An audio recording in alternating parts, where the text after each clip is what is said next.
The anal canal is 3 centimeters long and extends to the dentate line. The rectum is approximately 15 centimeters long, and the distal half to 2/3 is extraperitoneal. It has several prominent folds, called valves of Houston.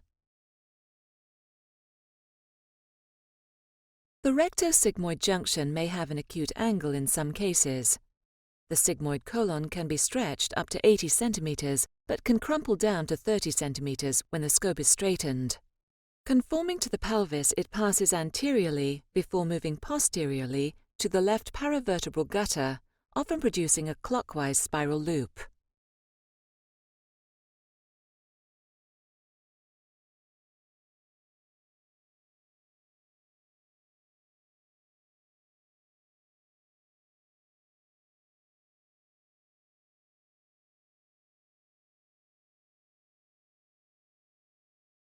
The sigmoid descending colon junction may become very acute if there is a large sigmoid loop or retroperitoneal fixation of descending colon low in the pelvis.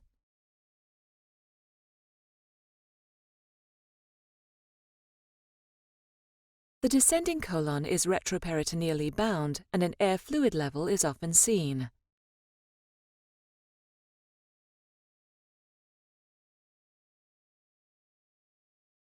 The splenic flexure, below the left costal margin, is variably fixed by the phrenicocholic ligament.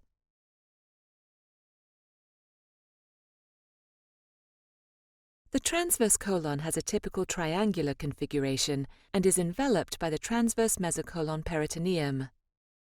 The degree of droop of the transverse colon towards the pelvis accounts for the variable bowel length and influences the acuteness of the hepatic flexure bend.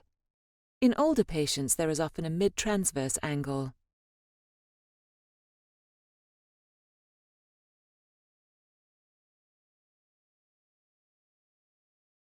The hepatic flexure is at the right costal margin. It is usually negotiated semi-blind around the acute angle.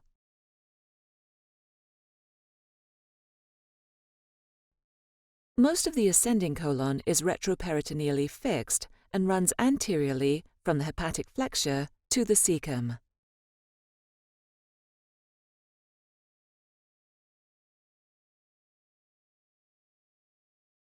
The pole of the cecum, often contaminated with bowel content, when cleaned may reveal the triradiate fold, which is the fusion point of the 3 teni coli. The appendix orifice is noted. The ileocecal valve is located at the medial or posterior medial wall. An arrow drawn on the bow of the appendiceal orifice will usually point to the ICV orifice. The terminal ileum is reached by intubation of the ileocecal valve between the superior and inferior valve lips. The terminal ileal surface appears granular in air, but the villi will float up underwater.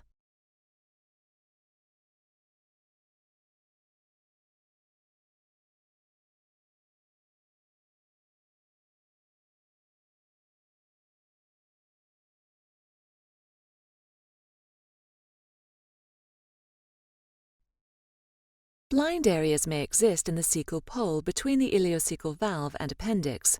This area should always be directly visualized. Likewise, at the hepatic flexure, a blind spot may exist, and this may be best evaluated by careful retroflexion of the scope in the cecum. Withdrawal technique from the cecum is important for optimizing lesion detection and efficacy of colonoscopy in cancer diagnosis and prevention. Withdrawal times in excess of 6 minutes are associated with improved adenoma detection rates. Time is a surrogate marker for the thoroughness of inspection. Suctioning all pools of fluid and residue with irrigation helps to seek lesions beneath such collections. It is important not to fly past the mucosa of sharply angulated or excessively telescoped portions of colon. Slow staccato in and out movement by withdrawing 3 to 5 centimeters and reinserting 2 to 3 centimeters is useful in the transverse colon and other poorly visualized areas. We advocate a 2-pass examination of all the flexures and the sigmoid colon.